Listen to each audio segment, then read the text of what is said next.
So what are you telling me the story about Comedy Bang Bang? So Comedy Bang Bang had a studio where you could hear airplanes. Okay. Like it was the first one they were in, so it was a really bad studio. They used to do whenever an airplane would be flying by, Scott Aukerman, he would say, "Oh wait, is that an airplane? Are we taking a plane break?" And then they would play, I forget what song it was, but it was like one of those Who songs with a really long lead up. Yeah. And then he would go, "Taking a plane break." It's like a 2-minute long intro. Break. Yeah. It was pretty good. Yeah, because it was the one that led up to like, it was like the bomb, bomb, bomb, bomb, bomb, bomb, bomb. Yeah. It was the theme song to whatever, to CSI Mom Dommy. Yeah. You got to be careful, Chris. You're gesticulating a lot with your hands. I know, I'm going to hit everything. You're going to hit your arm there. Ah, I see what you're doing. He's leading into something here. No, I'm not leading into anything, but I guess we can lead into it. So welcome to Wiki Wiki What? This is our random knowledge podcast where you'll probably learn something, whether you like it or not. My name is Dana. My name's Chris. And I'm Jake, and on this show, we each choose Wikipedia articles starting with the same letter. We keep them secret from one another till the time of recording, then we come on here and we talk about them. We sure do. So this is actually the very you're getting a special treat in this episode. This is the first time we've ever recorded live in front of each other. I'm looking dead into the eyes of my compatriots here. Our dead eyes. I could not. I don't think I could hate it anymore. It is very distracting. I almost touched Jake in the hoo-ha while he was giving that. Yeah, there was a lot of tickles. I kept it rolling. Okay, Chris, you want to tell? He's a professional. Okay, so this is we're sourcing our stuff from Wikipedia. So short caveat that it's probably all wrong, and I don't want to hear about it. So just listen and enjoy. This is, we go alphabetically, and this is episode 21. That's right. Which means we're doing our articles on the letter U. Right, and it's all downhill from here. No, that's right. No, you gave me a look like I was wrong. You're very correct. No, okay. I've just been lamenting that it's all downhill from here for the rest of the alphabet. Oh, no, they're terrible. Article selection is not good. It's going to be fine. It's going to be rough. So we like to give a little, we keep our articles secret from each other, so we like to give a little teaser as to what our article's going to be about. So let's see, who should go first? Dana. Why don't you go first? First time in person. Because it's my house and you're real excited about it. Yeah, we're all crammed here in my office. All right. Clue. Let's see. My clue is, I was just going out to gather water from the cistern, and the next thing I knew, it was 5 a.m. and I was naked in a cornfield. I know what it is.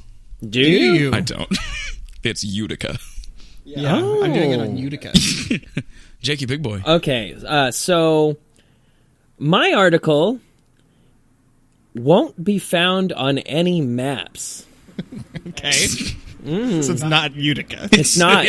So we have a possible Utica, and we have a definitely not Utica. Narrowed it down. All right, Chris. All right, so my clue, I suddenly realized I didn't really think one through, but it is derived from the 1516 book by Thomas More. Okay. That was a long time ago. That's so many ago. Okay. Who's up? This is the first time we can stare each other in the eye and see who's the least prepared and make them do it. It's me. Should I go? Yeah, I think all right. Let's see what's not on maps. Okay, so the map specifically that I'm talking about is the tongue map, and I'm talking about the flavor umami. That's wonderful. Oh, I thought you were going to do uvula. But no, this worked. We're talking about umami. Umami is the savory taste. It's one of the 5 basic tastes. I almost did this article. Did you? Yeah, I almost did this one. So Umami is also what I say when I get up and look at the poo-poo I just took. I go, umami. No, it's not. No, you do not do that. because of the savoriness. Yeah. Oh God. Okay. So it's one of the 5 basic tastes, along with sweetness, sourness, bitterness, and saltiness, and has been described as brothy or meaty. So I brought up this tongue map, and Topographical. Show it to me. well, it's just this. Oh, that's very simple. It's a very simple drawing that somebody made. I was hoping it was like way more complex. Yeah, he's than getting that. his source material is from like kindergarten drawings. Oh, well, it's a tongue map that I drew when I was in kindergarten. Well, that makes sense. It looks like one of those like wooden block puzzles where Yes. you can pull the pieces out. You know? Yeah. And Those you like slot 'em back kindergarten in. IQ tests. Yeah. Oh. So Can you reconstruct the tongue, Jimmy? I can't. I can't do it. I can't because you've given me false pieces. Held Because back. the tongue map is a common misconception that different sections of the tongue are exclusively responsible for different basic tastes. Yes. Okay. So it originated in 1901 in Germany, and I don't know. It's just it wasn't very good, and they thought that you could taste like saltiness on the. Sides of your tongue, I think, right? Do they even say? I think saltiness is supposed to be sides, sweet is the tip. Bitter is the tip. Oh. Bitter's the back. Bitter's the back. Yeah. The tip of your tongue tastes sweet. The front part of the side tastes saltiness, and then the back part of the sides of your tongue tastes So sour. they're saying this is all bullshit. Oh yeah, it's not true. You can taste It turns out everything taste buds all is over your taste tongue. buds. Yeah, they're homies. It doesn't matter where they live. Right. It's just their home. They're all over the tongue. Yeah. So, anyway, back to umami. So, like I said, it's described as brothy or meaty, and people taste umami through taste receptors specific to glutamate. And glutamate is present. Glutamate, of course. Of course. Well, this matters because then we go a little bit into my other side article, which is monosodium glutamate, otherwise known as MSG. I have a strong history with MSG. Can I tell you a little bit about it? I would love to hear it. Okay, so when I was a child, I was plagued by old man problems. Okay. I've had, in my lifetime, I've had shingles 3 times. Are you serious? Real life. Shingly guy. Any in the time that I've known you? Yeah, absolutely. Wow. You have them right now. I hide it so much. He's got hot shingles in my area. Yeah, no, so I had shingles. I've had stomach ulcers when I was in middle school, and then I was plagued with really, really bad migraines. Yeah. And I had a good doctor who, instead of just saying, "Hey, take more like Tylenol with codeine," he was like, "Well, let's see what's triggering it." And he was like, "Generally, it's sodium of any kind." And being dehydrated. So, but he was like, the things you absolutely can't have is red food coloring. What? Yeah, it's a weird thing. If you look it up, red food coloring. I didn't think there was anything in food. Is it that red dye number 6 that people are freaking out about? Yes, it is. That's And why they then, stopped making red M&Ms for a while and started making the light brown ones. Yeah. And then like sodium and MSG was a big thing where he was like, yeah, it's just like there's no reason you should ever put that in your body. Except but now for the tell fact me that about it's it. delicious. There it is. So, MSG was created as a flavoring chemical, I guess. it's kind of a spice, but it was created to reproduce the flavor of kombu, which is an edible seaweed that is used as the stock for a lot of Japanese soups. Right. It was also invented by the guy who came up with the umami flavor. He kind of detected that umami didn't exist in the 4 known foods. So he created MSG, and there was this really popular misconception in like the kind of 1960s through 1990s that MSG caused a lot of health problems for people. Right. And it was attributed to what was called Chinese restaurant syndrome. Oh, Where- no. Well, this guy named Robert Homan Kwok reported symptoms. Big name. It might have been. He reported symptoms that he felt ill after he would eat American Chinese food. And he does this little study with the Food Standards Australia New Zealand group. Silence your I fucking need to silence phone. my devices. Oh my God. I did it bad. We should have done the thing like at the beginning of the I know. movies. Podcasting 101.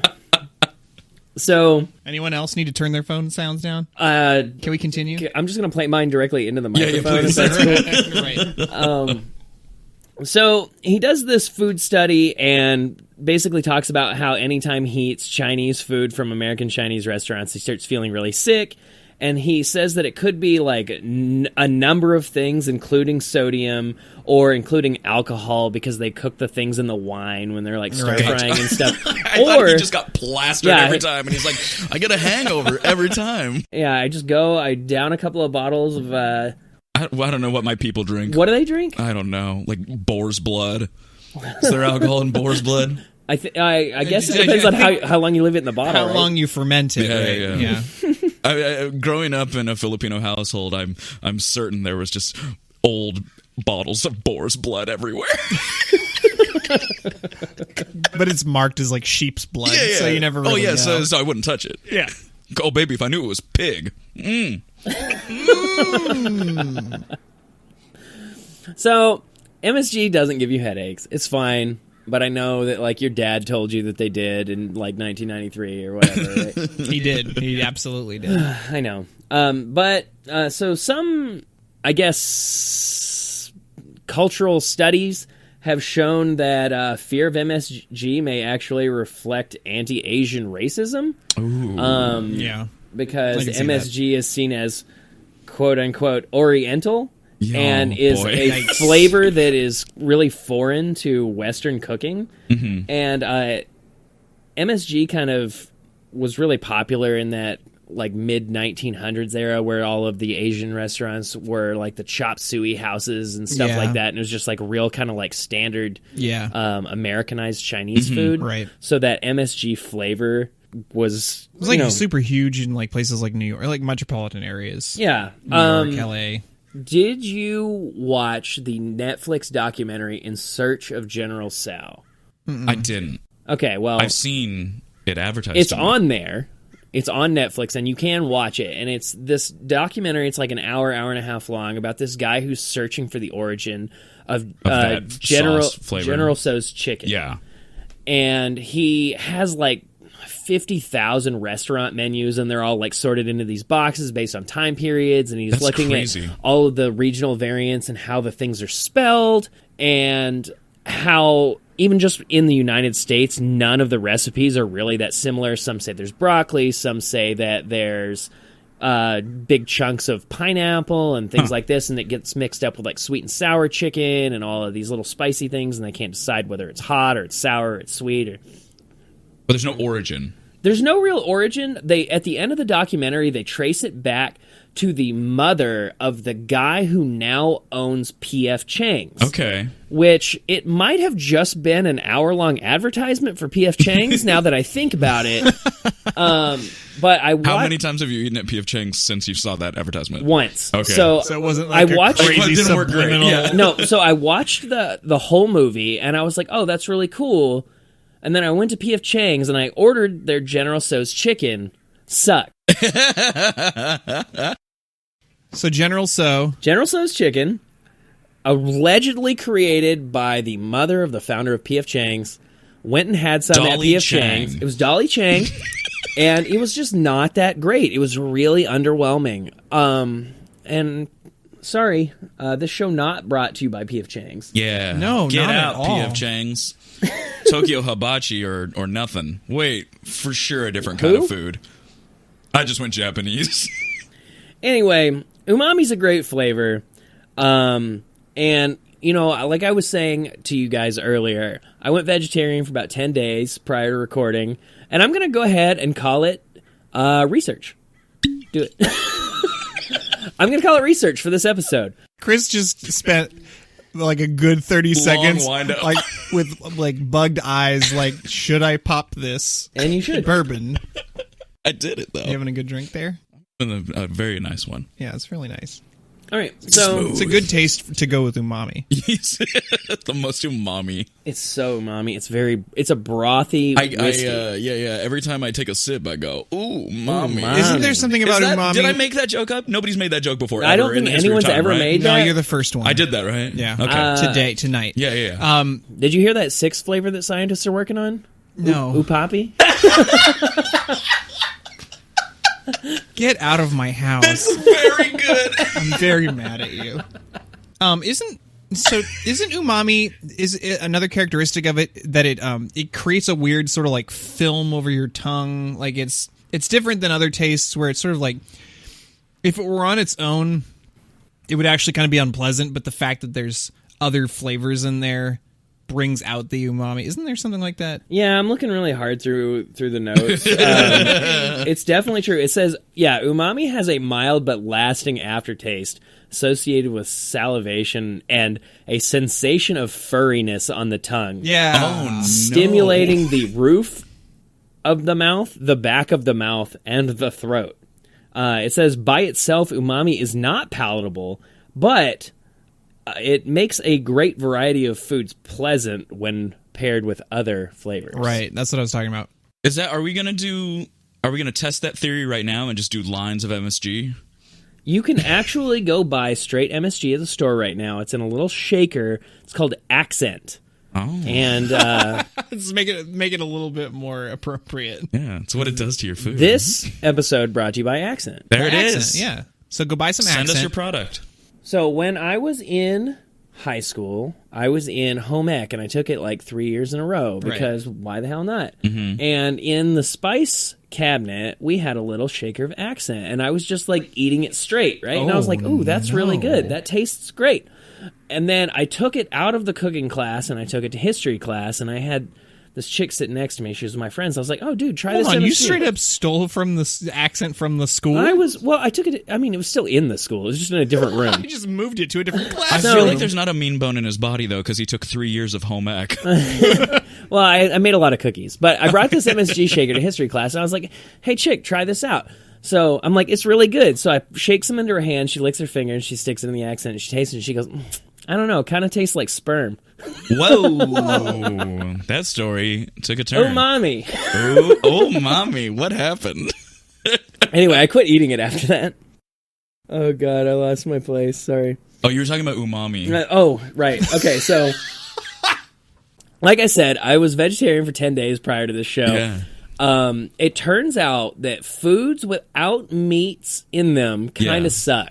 Like, I don't know if you guys have ever had a vegetable before. Awful. Oh, come on. No, straight up. Did you just say a vegetable floor? Vegetable before? Oh, yeah. I might have said floor. Oh, I don't think you did. I think I was context cluing I like that things in. you asked for clarification when he's 3 feet from you. That's good. That's good. What did you mean by that? So, you can find a lot of umami in things that are high in L-glutamate, such as fish, shellfish, cured meats, mushrooms, and vegetables such as tomatoes, Chinese cabbage, spinach, and celery, and green tea. Really? Yeah. Additionally, I did not expect that. cheeses. I thought you said Cheez-Its. Cheez-Its. Again, he's 3 feet from me. Why are you guys having such a hard time understanding what I'm saying? I think it's the cardboard box gin? filled with It's the foam gin. in front of you. Cheeses. In front of you. Cheeses. We've been having some bourbon. Cheeses. Keep saying cheeses. Shrimp paste. Fish sauce. Soy sauce. Nutritional yeasts. And yeast extracts such as Vegemite and Marmite. There you go. Explains, I hope you're happy. We got our list. This episode brought to you by Vegemite. Oh no, so gross. It's really yucky. Yeah, Marmite. It's got too much of a bite. A little too. Yeah. Yeah, that's that umami. I bet. Oh, it's that umami. There's a umami. bite. That's got a bite. There's a bite to the Why bite. was I doing like a horrible Italian? Happy. So I did the vegetarian thing for 10 days. Tried to eat more vegetables. It was okay, but I found that a majority of the foods that I was craving while I wasn't eating meat, I replaced with cheese. Yeah? Oh yeah. I can see that. Did a lot of cheese sandwiches, a lot of quesadillas. Some butter. I did a vegetable lasagna. Mm-hmm. But then today, I went to a Chinese restaurant, chowed down on like 10 different kinds of meat dishes. I had beef, chicken, lamb, So you're done. and shrimp. You're done now. I don't know. We'll see how I feel in the morning.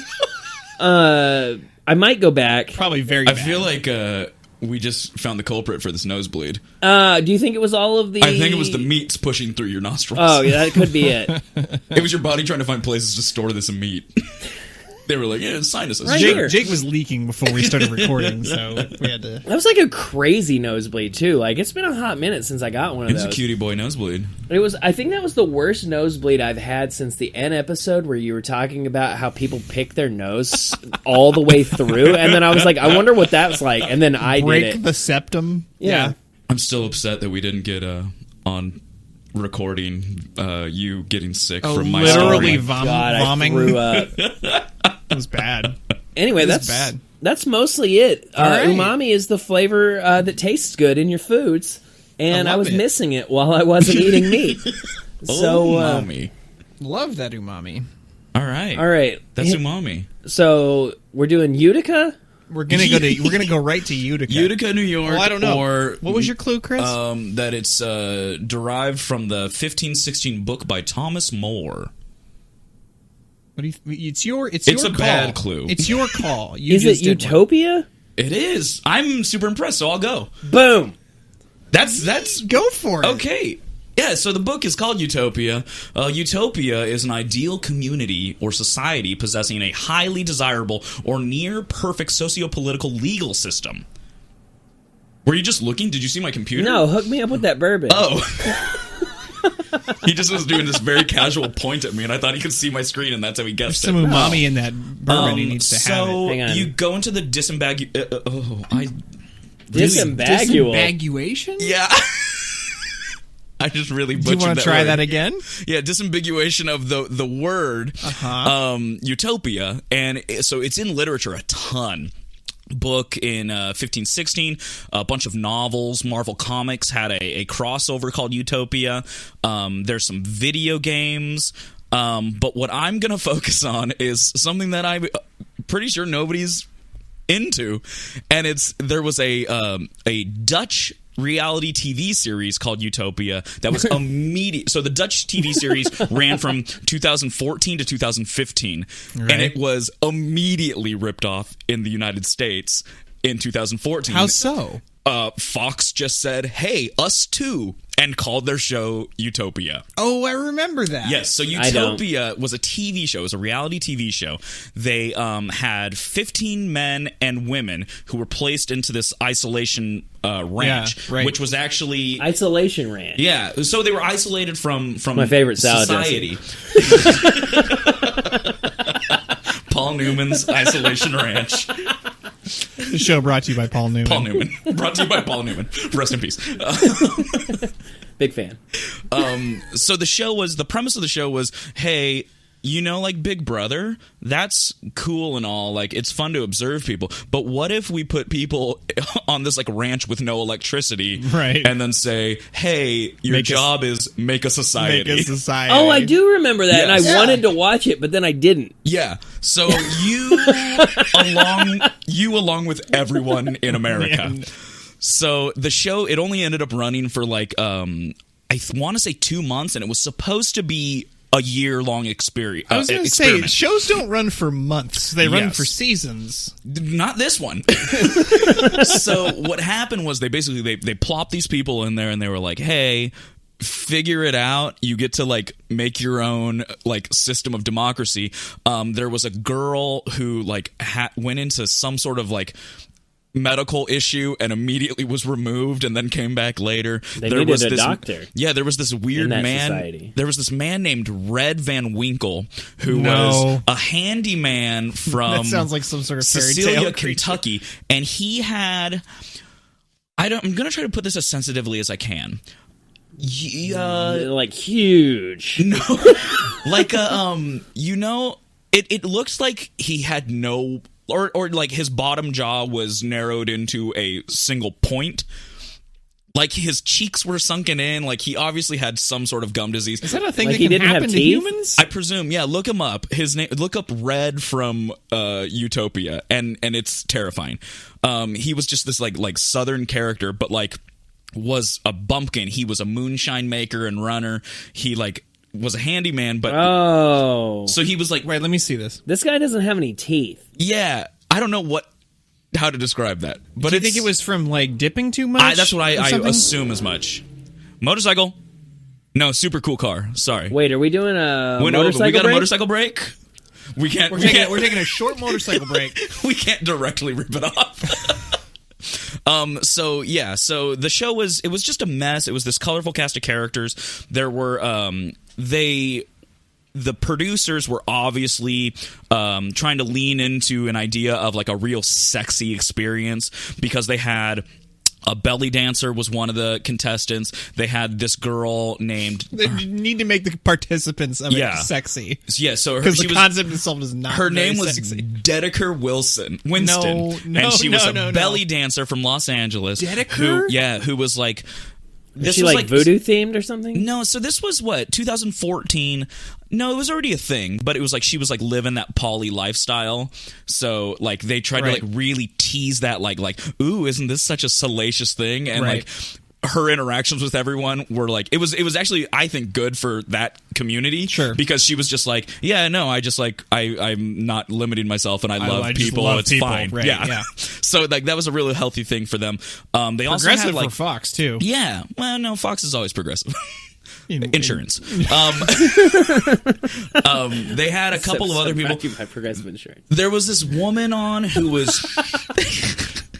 There was this woman on who was pregnant, and then they like used that as a reveal, like it was going to be a problem, and then like she told, like they wanted to build drama around it, but then she like told all the other cast members, and they were like, "Oh, congratulations," and then just like continued with their day. Right now, did she get the baby way bigger than it was? Yeah. Did she get the baby from the show, or did she have it from before? No, she was pre-babied. No, that's not. I was gonna say 9 that's not months exciting of, at like, all. Yeah, it's not at filming. all. Okay. It was no one's baby, so no one was invested. Sweet. Yeah, it's great. I think so. Yeah, I don't know. I would just be like, oh shit, what about the fucking baby? The show was really banking on this like full exposure, full access idea where you could pay a premium, you could go onto the website and you had access to all of the cameras.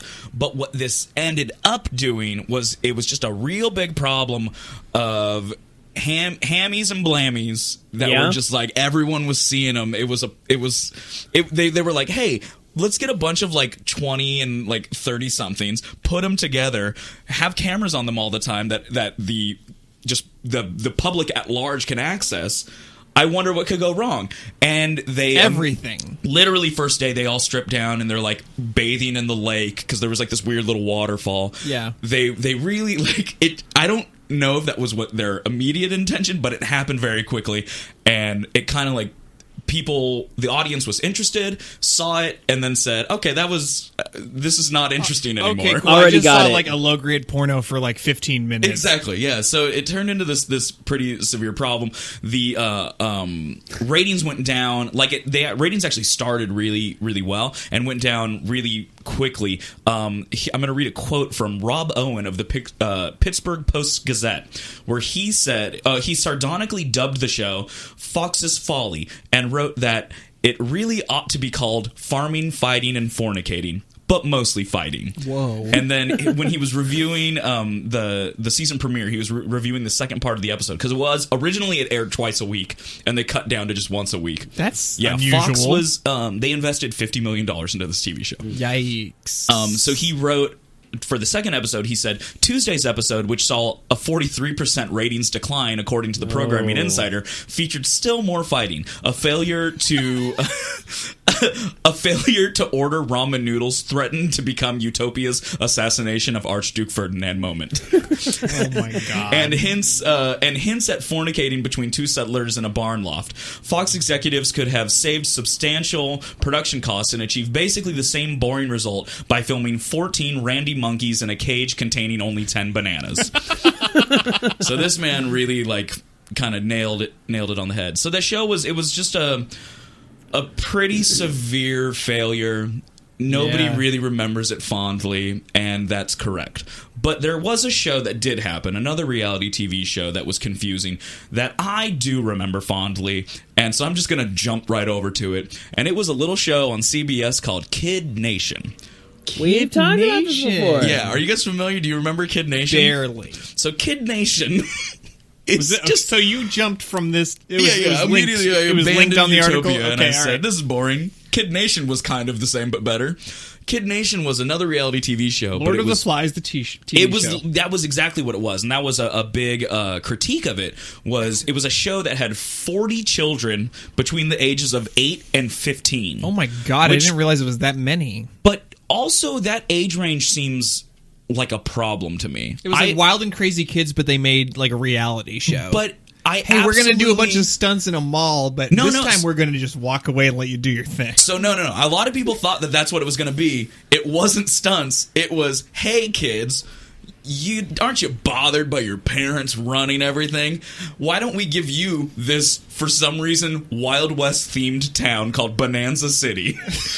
Did they also have guns? No, they did not have guns, but they were given like jobs. They were classified into different it was like a caste system. It was really bizarre. There was a town council that was allowed to award people and move their classes as they deemed fit. They got these stars that you could get awarded by the town council that were worth $20,000 or $50,000. So that's a lot. These kids were making money. I would award those to myself if I were on the council. Yeah. So the problem was though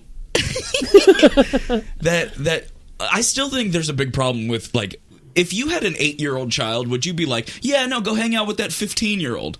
That makes perfect sense. It's like twice the age. Yeah. Did the 15-year-olds just like make the little kids like do all the bitch work and stuff? Not really. So I think the producers tried to really kind of keep tabs on things. That's a weird experiment to see if 15-year-olds will institute child labor. And that's insane. The fifth Seems episode. illegal.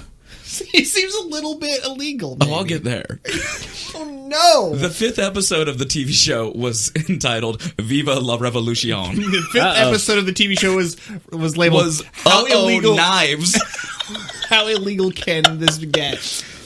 So there was a kid on the show. He was one of the 15-year-olds, and I don't know why, but this kid had some experience as a butcher's apprentice, and so they had chickens that they were. Is that a thing that still exists? Apparently. The apprentice system? Oh, no, in the society? system, absolutely. Electricians, any I know electricians. Yeah. My dad's an electrician, but yeah. I didn't know butchers. Yeah, any trade work, they generally still have apprenticeships. So, but this kid, that's what he did, and he had some experience. So they had these chickens that they were getting eggs from, and I guess at one of the town meetings, he was like, hey, man, let's get some meat, right? And the kids were like, yeah.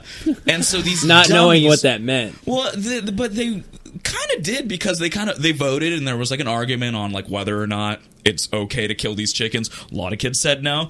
The yays took the day though, and so the yays have it. Yeah, and they gathered around a town square and chopped the head off this chicken in front of a bunch of children, and then plucked it. They showed, they showed the kids like actually like going through with it and like doing all the other stuff that needs to happen. But it was just a real bizarre situation that never needed to happen, and the kids who were against it probably scarred them for life. Yeah, because they didn't want it. TV, an 8-year-old? Yeah, that'd be terrifying. It's not great.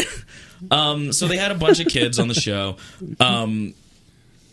Before the premiere, there was a Los Angeles Times reporter, Maria Elena Fernandez, who interviewed 4 of the children, and the kids said, yeah, I worked harder than I ever have before, but I think I would do it again. I think I would do it again. And they said that the most challenging aspect of it was actually just being filmed constantly. Right. And that goes into part of the legalities of this. So the problem was that it was filmed in New Mexico, and this actually spurred on a lot of change in their labor laws for child actors. Really? Because... So it's a state law thing. Yeah. It's a state law, and it's a union thing. So the way they got around... So generally, child actors are only allowed to work X amount of hours a day. They're also supposed to be getting education while they're doing it. What Kid Nation did was they got through a loophole with the producer saying that the set was not a place of employment, but it was a summer camp. This loophole has since been closed. So, do you have a list of which states have the most lax child labor laws? Are you needing it for research? I don't, and I'm terrified by the prospect of it.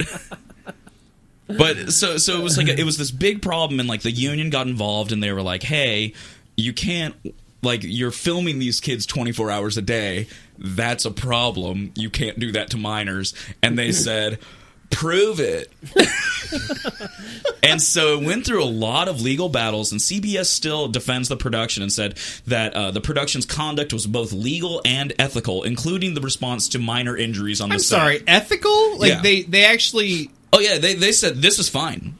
They said, do this to my kids. Yeah, I was going to say they not sound only is this proactive fine, about it when they rule it as ethical. Yeah. Not only is this fine, it's great. I personally We love encourage this. Yeah, so it was an absolute mess. The state's Department of Workforce Solutions, they ended up dropping their charges that the producers had denied inspectors access to the set. Oh my god. And they ended up just like, I think it was probably a buy-off, because they ended up just saying like, yeah, we got no more plans to investigate this. So I think they saw the muddy waters ahead and were like, okay, whatever, just don't do it again. Just don't do this. And it hasn't happened again since. So Kid Nation, it was this horrifying thing that happened to 40 children. There's like reports of one girl was cooking and she got splattered with hot oil. So when did this happen? When was this show? 2014. It was just a few years ago. Yeah. So it was. I was going to say we should do a "Where Are They Now" search. They're in the hospital for burns. Oh my god! Still in the coma. Oh jeez. So that was Kid Nation. So it was just an absolute mess. But then at the bottom of the Kid Nation page, there's a link to a British show that attracted similar controversy. And this show has a much more haunting title. It's called Boys and Girls Alone. Whoa. Oh. Yes. That's not what I would have called it. Sounds like a high school party. Like, no matter what it was about. Right. It was it broadcast in 2009, one season as well. They actually only did 4 episodes. But I think that's in England they're called series. That's what I was going to say. It actually says number and of there's series. only 1. 3 episodes. That's what I was going to say. I was like, it's probably actually exactly appropriate. But yeah, so it was a 4-part series. It featured 20 children between the ages of 8 and 11, which I'm much more on board for that age range. Yeah, I guess that's a little bit more like everyone's before puberty. Yeah, exactly. Right? So I'm like, they're all children. That's why I think middle school is a 14, torture chamber for kids. 14, 15 is where kids start getting weird too. Yeah, absolutely. They start going I was like, a monster. Ugh. You know, just like making sounds all the time. No, not. Is that what you did? Oh, boy. Jake, can you stop making those sounds in class? They're very, very I can't. I'm sorry. I'm just going through puberty. I got that puberty going through my veins. But so this show, it was a little bit different in that it was a similar like kind of summer camp vibe, but they separated the boys and the girls into 2 separate villages. Who won? Overtly. No one, because on the 3rd day they went to each other's camps and they actually co-lived. Okay. And so that was it. Day? So they actually like kind of did what would probably naturally happen is like a society would form. Yeah. But and they were just like, this is better. Here's a little quote. It says, during the last 3 episodes, each group had the tasks to complete. They were given the responsibility of money, a 3-day camping trip, which included the girls skinning and eating a rabbit, and the boys fishing for food. In the finale, living with the opposite sex. During the first few days, one of the boys left because he could not cook the food they had in the house. Huh. And then he left in shame, or he just like couldn't do it, and then he said it became too much of a struggle, and he was not missing his working. family. He was like, I want food right now. I'm out. Let's go to McDonald's. But yeah, it was just basically the exact same thing. The UK government they had to kind of kajigger the child employment laws because like they messed with the laws. No. Like after this, they had to be like, oh, we can't allow this to happen again. Yeah. Which is the same thing that happened in New Mexico. So it's I guess if you want some sort of change in the law, make a TV show about it. Yeah. Maybe push those boundaries. Absolutely exploit children to get those laws changed. Not really what I meant. And that's utopia. So in my utopia, that's what would happen. All right, I have 2 things I want to talk about. The first one, you were talking about how when they were recording the show, they might as well have just recorded monkeys.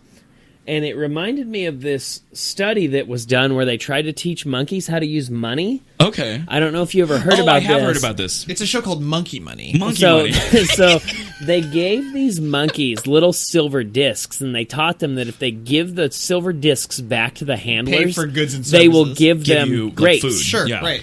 So what the monkeys immediately did is started paying the female monkeys for sex. They would just give the female yeah. monkeys I heard the about money. this. Yeah.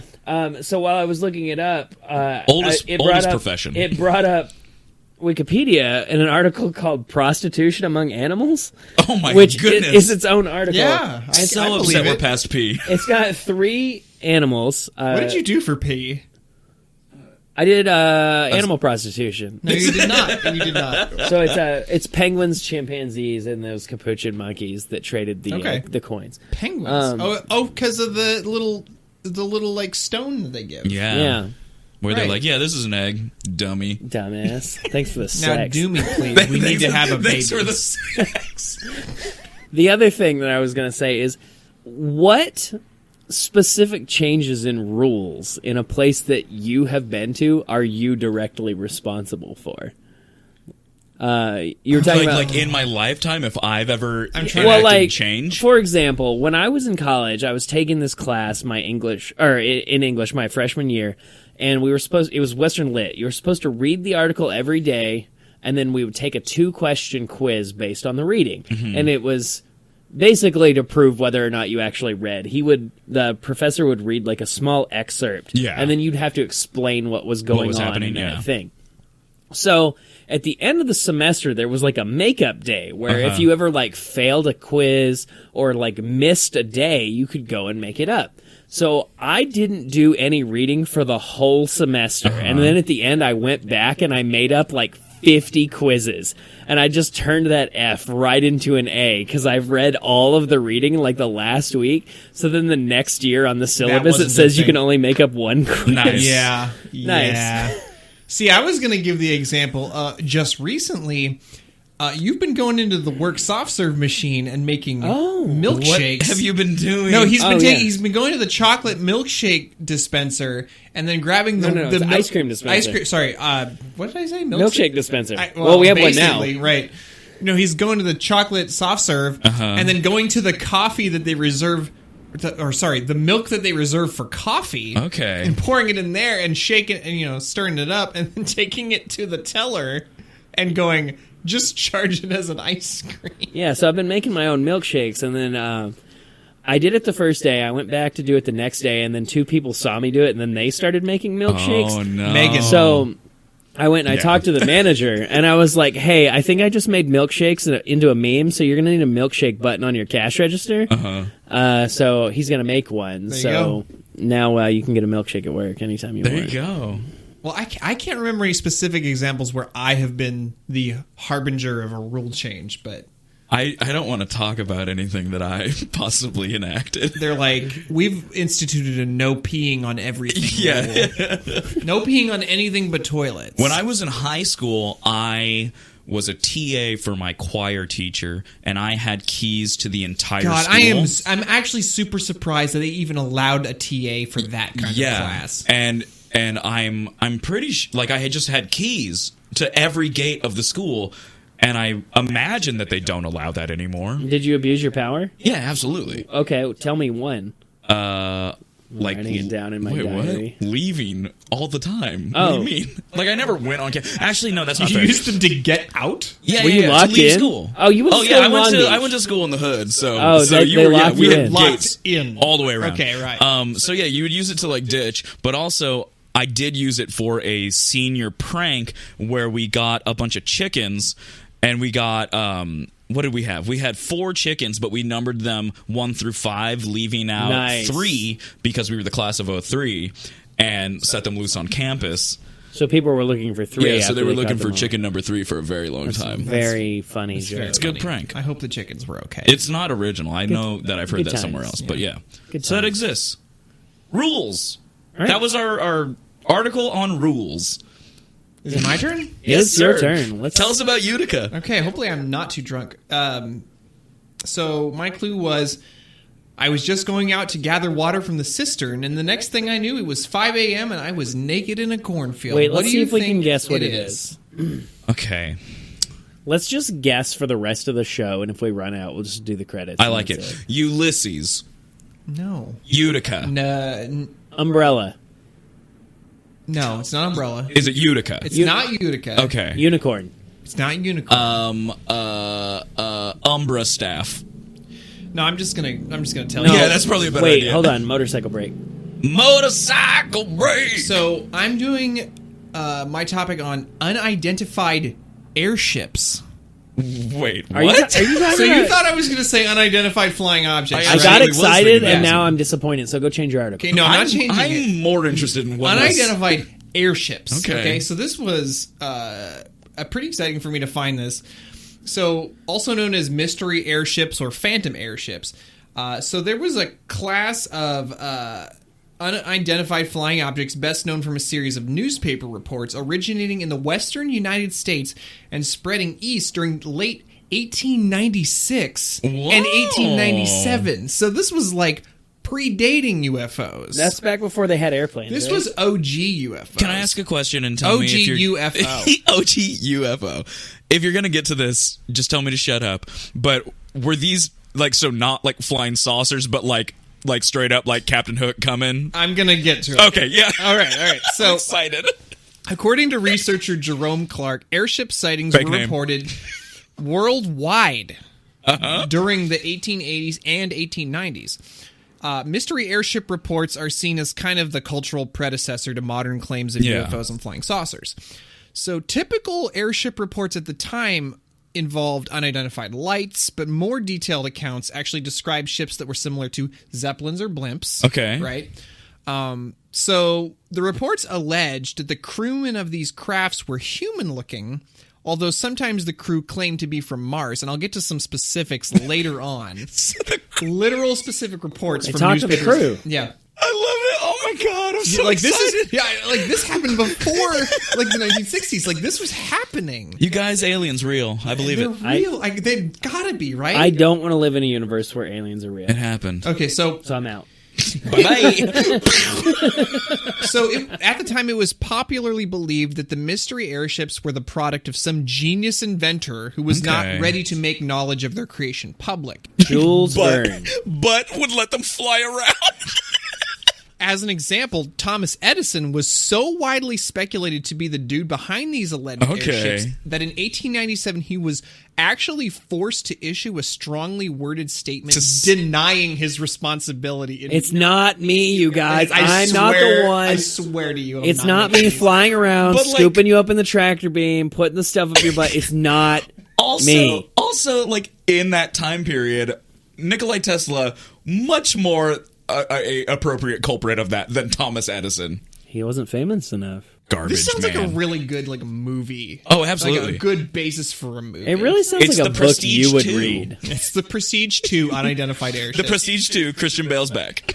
So it's actually been frequently argued that these airships are unlikely to represent test flights of real human-made crafts because there are actually no records of successful sustained or long-range airship flights from the period. And quote, it would have been impossible, not to mention irrational, to keep such a thing secret. Because you'd be rich. Right. So there are, of course, You'd be rich. there were actually several functional airships in that time that were manufactured before this particular swath of reports. A guy named Solomon Andrews made a successful test flight of his ship, the Arion, in 1863. Solomon Andrews? Solomon Andrews. Big name. To give you a bit of a background on the Arion, it was kind of like a primitive blimp. And, Okay. Solomon Andrews actually went up to Abraham Lincoln, was like, "Yo, Abraham, let's use this in the Civil War," and the government was like, "Nah." Lincoln said, chill. No, that shit sounds stupid.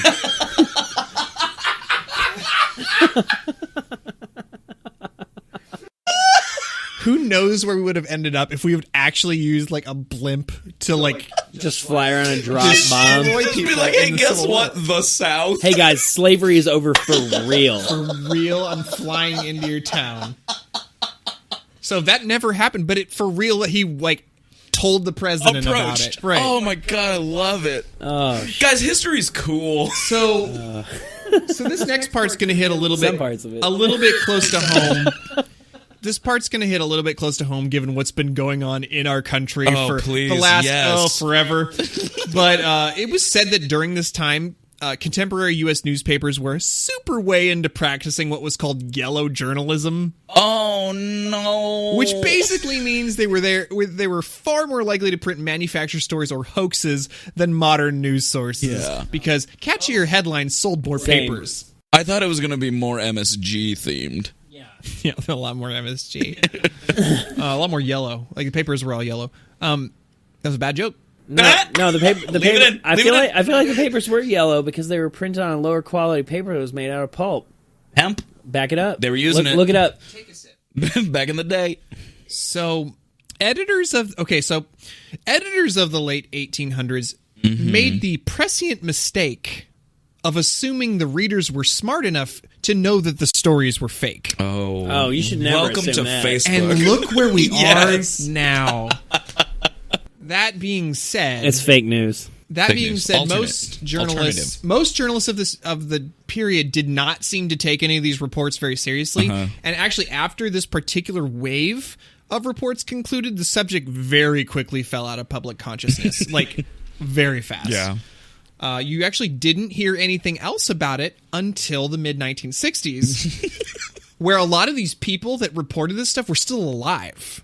Really? They were young in the late 1800s, and then as they got old and lost a little bit of it, So you're saying they got stoked about Roswell? They got stoked about Roswell. Oh yeah. And the big UFO craze started. So you literally have this gap from the late 1800s to the 1960s, where some of these people are the same people that reported this. That's amazing. Yeah.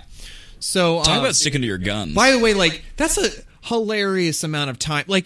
If you think about the late 1800s, the technological jump, it's crazy. That's more than 2 of our lifetimes. Was I talking to you about this the other day? No. All right, whatever. So here's the deal. Here's the deal. And here's the deal with Jake Howard. New show, new podcast. New show. So, if you're hanging out in the 1860s and you believe that a pirate ship is coming from Mars, right? And then you are hanging out in the 1960s and you're like, Roswell was real for real. They got real fancy UFOs are real. It's like, I don't believe that you believe this. I'm so happy we took this detour. No, but I'm very excited because I don't have very much more. It's interesting because the technological level of the aliens is based on the technology of the day, which means aliens aren't real, and we're cool. We're good to go. Well, we're safe. Unless you look at those Egyptian carvings that look like helicopters. You're talking about the black helicopters that circle my house every night for the government? Let me just get further in here. Yes, please. Let's do the real article. So I'm going to talk a little bit about this particular wave of events that occurred between 1896 and 1897. The best known of the mystery airship reports happened in our own home state of California in 1896, and from there it kind of spread eastward across the country. A historian named, got to be a fake name, Mike Dash. Fake name. You think? Fake name. You think though? Mike Dash, very simple. So Mike Dash summarized the sightings writing, quote, "Not only were the mystery airships bigger, faster, and more robust than anything produced by the aviators of the world, they seemed to be able to fly enormous distances, and some were equipped with giant wings. The 1896 to 1897 airship wave is probably the best investigated of all historical anomalies. The files of almost 1,500 newspapers from across the United States have been combed for reports, an astonishing feat of research. The general conclusion of investigators was that a considerable number of the simpler sightings were misidentification of planets and stars, and a large number of the more complex the results of hoaxes and practical jokes." What a bunch of dumbasses. Right. So I'm going to go into specific reports now. These were printed in real newspapers of the time period. Yes. So, in Northern California, the Sacramento Bee and the San Francisco Call newspapers reported the very first sightings. Witnesses reported a light moving slowly over Sacramento on the evening of November 17th, 1896, at an estimated 1,000-foot elevation. Was it the moon? It wasn't the moon.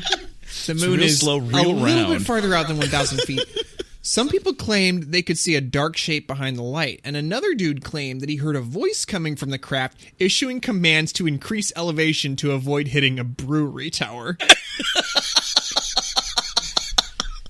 He Very considerate. He went on to say that it was being powered by, and this is adorable, by two men exerting themselves on bicycle pedals. I'm in love with this idea.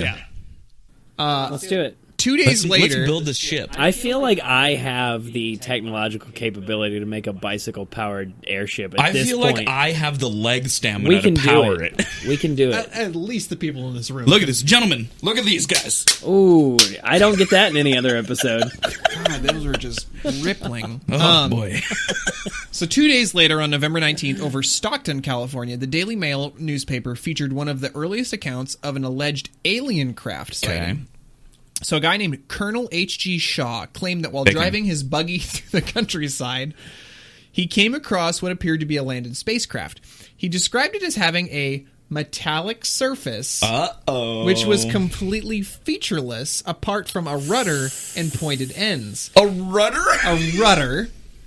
So You don't need one of those in space. An upturned boat? Wait, so where was the first spacecraft? Sacramento.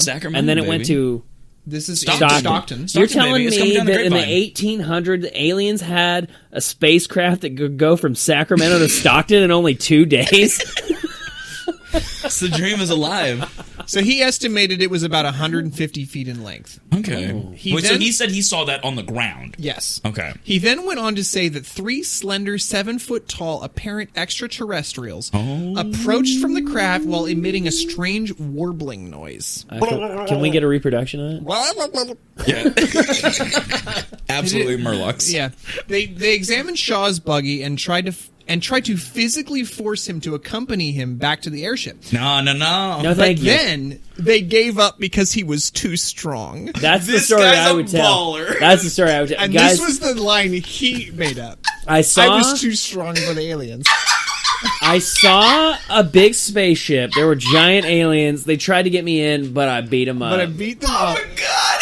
They then got back in and took off. They just were like, we're not dealing with this guy. If everyone on Earth is this strong, we're out of here. And they that makes never me came so back. happy that a man did that.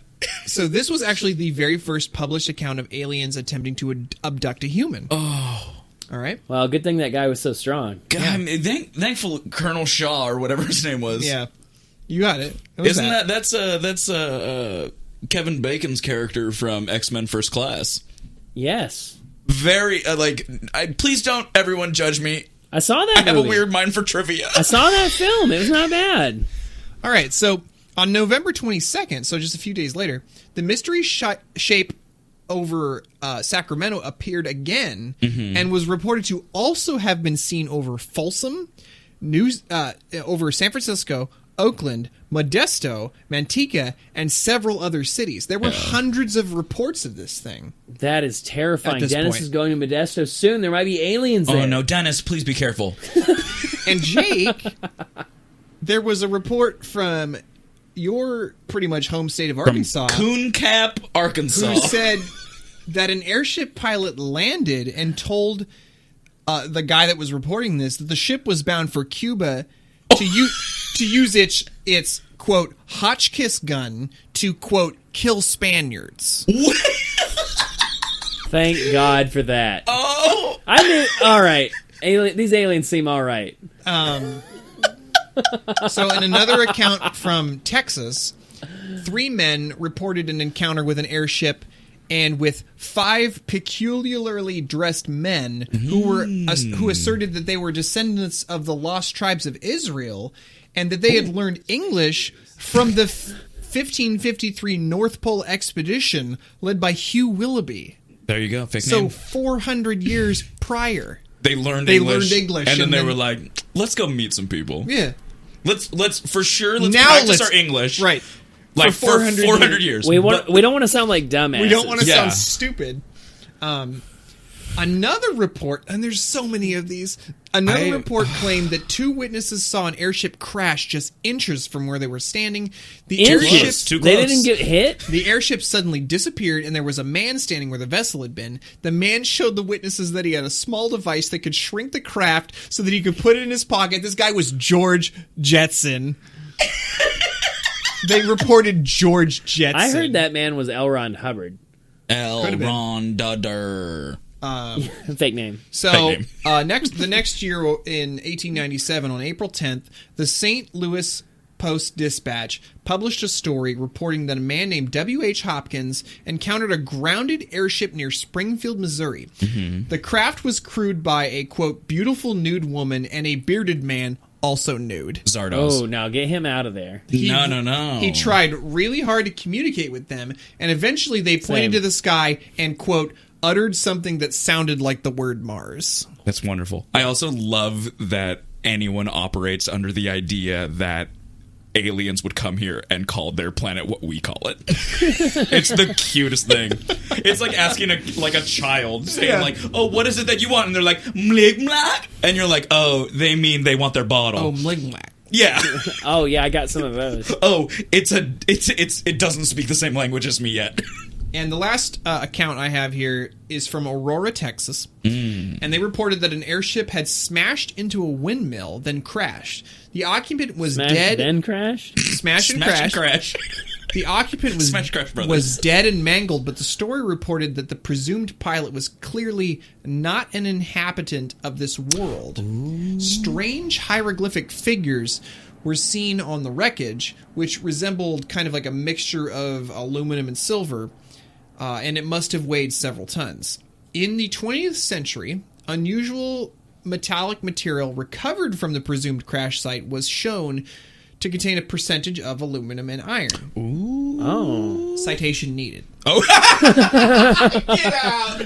You got me. Wikipedia. I was right there with Wikipedia. Oh. He was like looking into my eyes, like his eyes were glistening. This story's great. Oh. So into it. So then the story ended by noting that the pilot was given a, quote, Christian burial in the town cemetery. Let's go dig him up. In 1973, Let's go to his grave. Dig him up. In 1973, investigators discovered the alleged stone marker used in the burial. Okay. Their metal detectors indicated a quantity of foreign material might be buried there. However, they were not permitted to exhume, and when they returned several years later, the headstone and whatever metallic material had laid beneath it was gone. Citation needed. Citation needed God, is it, like a kills the Wikipedia momentum ghost story. of anything. No, that's wonderful. Oh, God. No, but to be fair, if you were trying to cover up something, citation would be needed. Right. So I'm willing to say anytime citation is needed, it's a cover up. We should have called this show Citation Needed. Citation needed. Let's change it. And we Let's only- start from one. We only go to Wikipedia articles that are like 62% Yes. complete. This article's a stub. Yeah. This article, are you looking for the disambiguation page? Yeah. So that's kind of the end of where I have for like the specific accounts. There were other waves of reports in 1887 and 1909, but this one was the one where the most recorded ones were.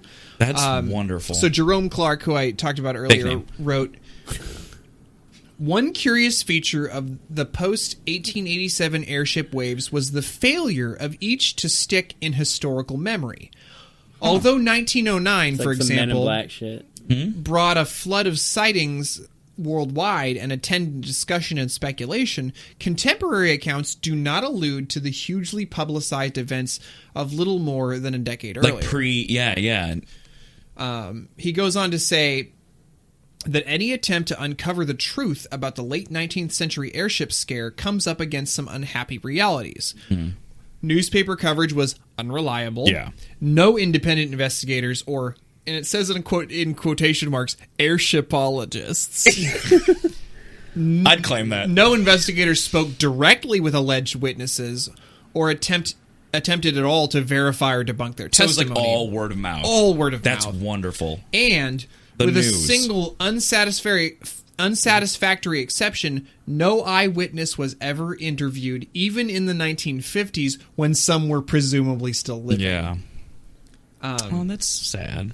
And the last thing I'll leave you with is, in 2009, American author J. Allen Danilek wrote a book entitled The Great Airship of 1897, in which he made the case that the mystery airship was the work of an unknown individual, possibly funded by a wealthy investor from San Francisco, to build an airship prototype as a test vehicle for a later series of larger passenger-carrying airships. In the work, the author demonstrates how the craft might have been built using materials and technologies available in the time, and includes speculative line drawings and technical details, kind of like Leonardo da Vinci style. That's what I was going to say, the Da Vinci copter. Right, and the ship Danilek proposes, he proposes it was built in secret to safeguard its design from patent infringement, as well as to protect investors in case of failure. However, he also notes that the reports ended abruptly in mid-April 1897, suggesting that the craft may have met with disaster, effectively ending the venture and permitting the sightings to fall into the realm of mythology. Oh, no, we know absolutely that it crashed inches from those people who reported it. And the guy put it in his pocket. That's great. No, I was kind of hoping it would go more into the idea of a straight-up Captain Hook, like, Neverland ship flying through London. No, that's actually what appealed to me. I was like, oh, do I do UFOs? This is a very long article. And then I was like, unidentified airships. That's really good. That's interesting though, because I've never heard that there were reports before that. Because you always think of Roswell as almost like the launching point of that idea. Because that was when we had way better public records. People started. Eyewitnesses were actually being recorded, and the Weekly World News existed. I don't know if that's true, but so I don't super believe in aliens. Like, universe is pretty big. There might be some. Yeah. I don't know if they've ever been here, but I'm gonna be honest with you guys. I'd be pretty spooked out to go to Roswell, even though it's just like a regular town. No, I'm super into it. I see. Okay, so here's my thing. I'm very open. Okay, so my oh god, I hate saying the word. My fiance. I hate the word, not the fact that I'm going to marry her. But are you just mad that it's French? Yeah, probably. Your finance. My finance. Pretty as true. an autocorrect. That's funny. That's funny. So she hardcore believes in ghosts. We've gone on ghost tours for her birthday. She desperately wants that to exist. I'll tell you what my theory is on that. I'm all for it. I would be way into the idea of ghosts existing, but I just think that, like, same thing with aliens. I'm like, I feel like we've had enough technology and enough knowledge over a long enough period of time. There would have to be something to prove it. So my wife Stephanie and I have the theory that ghosts are not actually deceased people from our timeline, but we're kind of seeing a malleable like surface overlap of a different dimension where it's the same space. It's the string theory idea where it starts bleeding through. Where there's somebody kind of like trying to communicate through the dimensional barrier. Yeah. And that's a cool idea because that could actually happen. It'd be really cool if they would, like, communicate to us through the dimensional barrier, but, like, stop rattling chains and screaming. Yeah. No, like, yeah, for sure. No, like, if they can hear us, no more chains, whiteboards. Just write it down. And write it down. Just write it down. Just point at it saying, Please. hey, not a ghost. Also, like, what's your name? If it's a different language, like, literally different write dimension. out the alphabet. We can figure it out. Yeah, no, I've seen that movie Arrival, which I was expecting it to be, what are we going to do about these aliens? And instead that movie was, how do we decipher a language? It's a good movie, though. Yeah. It was fine, but it was not at all what I wanted. Well, is that it? Amy Adams, get out of here. Are we done? I think so. Okay. Do you want to keep going for another hour? I want to do one more thing, actually. Because you mentioned Abraham Lincoln earlier. Yeah. And so I looked up Abraham Lincoln at one point because turns out he was actually a very accomplished wrestler. What? Oh, yeah. Yeah, there's these weird... Wait, did we talk about this on a different episode? We might... No, not a different episode, but I think we've talked about this in private. Did we pre-banter? But Abraham Lincoln, there's like historical recordings of it was when he was like a shop clerk in a town. This is pre-lawyer, pre-everything else. Yeah. He was just a strapping young man. And he, like, when you said, like, the guy approached him and was like, hey, let's use these airships. I think Lincoln said no because he was such a strong boy that he was a store clerk for this guy. There was like this weird gang in the area who weren't like robbing people or anything, but they were just like having too good of a time. They were ruffians. Yeah. And so and then the thing was they were like, we're the toughest guys in town. And then people were like, you're not as tough as old Abe. And they said, yeah, we are. On record, Lincoln wrestles one of the the biggest guy. Just goes, I will show you. Bests him. He didn't want to do it. The store clerk made him, or the store owner. Right. He bests the guy. That seems more like Lincoln. And while he's besting that man, all of his cronies jump in and they're like, you leave him alone, Lincoln. And Lincoln, apparently, bellowed and laughed while they attacked him, and he still subdued their friend. And then the friend was like, no, back away. Lincoln's the real deal. Yeah, Lincoln hit him with that German suplex. That's what it was. Yeah. He hit him with a German. Oh, my God. So Abraham Lincoln didn't want to use spaceships because he said, no, worst comes to worst, I'll wrestle everyone. I'll just wrestle the whole Confederate army. Yeah, Abraham Lincoln, original wrestle boy, rest in peace. May he rest in peace. Is that where we're going to end it? I think so. Remembering Abraham Lincoln. Thank you, Abraham. We should end every episode just remembering Abraham Lincoln. He was a great vampire hunter, and he wrestled absolutely. everyone. Let's just have a moment of reflection. Okay. Okay, all right. Thanks, everybody, for listening. Please, I love it when you engage me on social media. Seriously, the only one that I really check is Facebook, but I can definitely tell... Oh, check more. When I don't like Twitter. I only use it to follow memes, but or complain about customer service. I complain about customers. Oh, yeah, that's him. That is him. Yeah. So my very first tweet was at Pizza Hut. Hey, when you're offering those one topping pizza deals, why can't extra cheese be the one topping? Ooh, yeah. That's fair. And then they replied back and they were like, "Oh, call our support line. We'll hook you up." And I was like, "No, I need you to change your policy. Dude, that's what this is about." Worldwide. I don't want a pizza for me. I want society to have this pizza. You're such a prolific man. Anyway, follow us on Twitter at _WikiWikiWhat.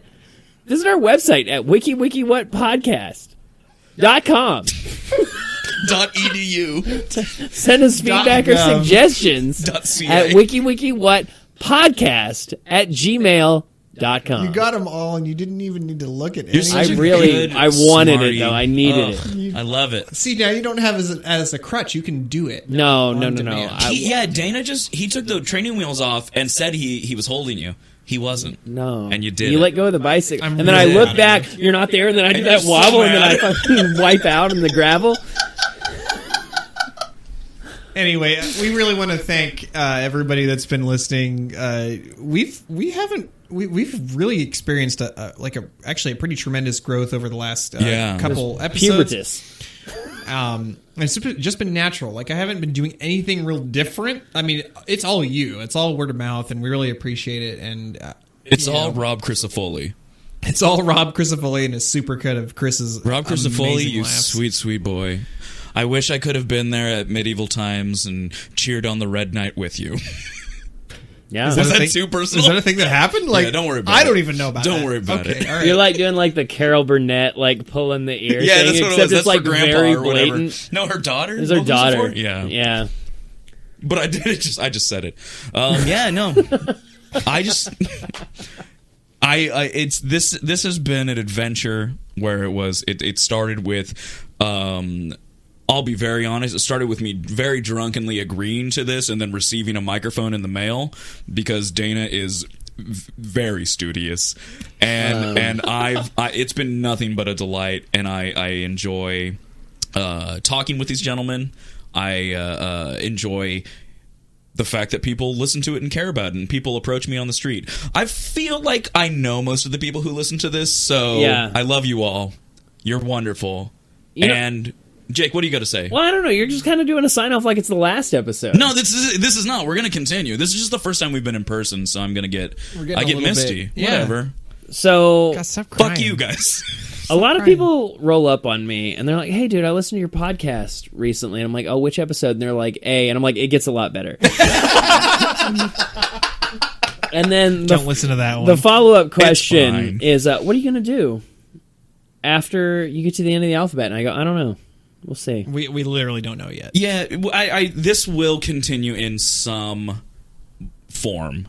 Yeah. Absolutely. So, wait a minute. What? I messed up. I forgot if I'm supposed to say it's 2 a.m. or 3 a.m. It's 3. It's Okay. 3 Don't feel a.m. bad about it. Just ask me. Don't right edit this here. out. No. Ask me. Hey, it's 3 a.m. Stop listening to this and go to bed. That's not what it's supposed to be. Stop reading Wikipedia. Reading Wikipedia. No, but just stop listening to this also. Boom, boom, beep, beep, beep, beep.